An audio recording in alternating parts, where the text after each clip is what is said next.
রাজধানীর বিমানবন্দর এলাকায় ডিএল ফিলিং স্টেশনের ১,২১,০০,০০০ টাকা ডাকাতির ঘটনায় ৫ জনকে গ্রেফতার করেছে ডিবি।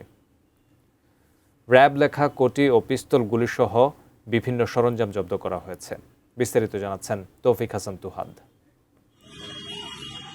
গেল ৯ আগস্ট রাজধানীর বিমানবন্দর সড়কে ডিএল ফিলিং স্টেশনের ১,২১,৫০,০০০ টাকা ডাকাতির চাঞ্চল্যকর ঘটনার জট খুলেছে। ঢাকা ও নারায়ণগঞ্জের বিভিন্ন এলাকা থেকে লুণ্ঠিত ১২ লাখ টাকা, র্যাব লেখা কোটি, আগ্নেয়াস্ত্র, গুলি ও মোটরসাইকেল সহ গ্রেপ্তার করা হয়েছে ডাকাত দলের ৫ সদস্যকে। সকালে ডিএমপি মিডিয়া সেন্টারে সংবাদ সম্মেলনে ডিবি প্রধান জানান, দীর্ঘ পরিকল্পনার মাধ্যমে এই ডাকাতির ঘটনা ঘটায় চক্রটি। এর আগেও তারা এমন বড় ধরনের ডাকাতির ঘটনা ঘটিয়েছে। মাতুয়েল এলাকা থেকে রবিউল ইসলামকে গ্রেপ্তার করা হয়।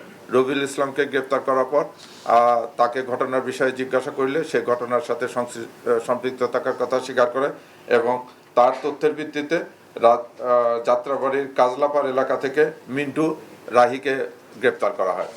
গ্রেপ্তারকৃতদের বিরুদ্ধে একাধিক মামলা রয়েছে। ঘটনায় জড়িত অন্যান্যদের গ্রেপ্তার ও লুণ্ঠিত অবশিষ্ট টাকা উদ্ধারে অভিযান অব্যাহত রয়েছে। আসামি রবিউল ইসলামের বিরুদ্ধে 4টি মামলা রয়েছে। আসামি মিন্টু রাহি তার বিরুদ্ধে 3টি মামলা রয়েছে। আসামি জাফরের বিরুদ্ধে 2টি মামলা রয়েছে এবং আসামি ইলিয়াস শিকদারের বিরুদ্ধে 1টি মামলা রয়েছে। আমরা এই ঘটনার সম্পূর্ণ তথ্য উদ্ঘাটন করেছি। ঘটনার সঙ্গে জড়িত আরও প্রায় 6-7 জন আছে এবং আরও কিছু টাকা উদ্ধার করতে বাকি আছে। ঘটনার মূল হোতারা এখনও ধরাছোঁয়ার বাইরে। ওনারা বলতেছেন নেপথ্যে আরও 2 জন ছিল। তৌফিক হাসান তুহাদ, এটিএন নিউজ, ঢাকা।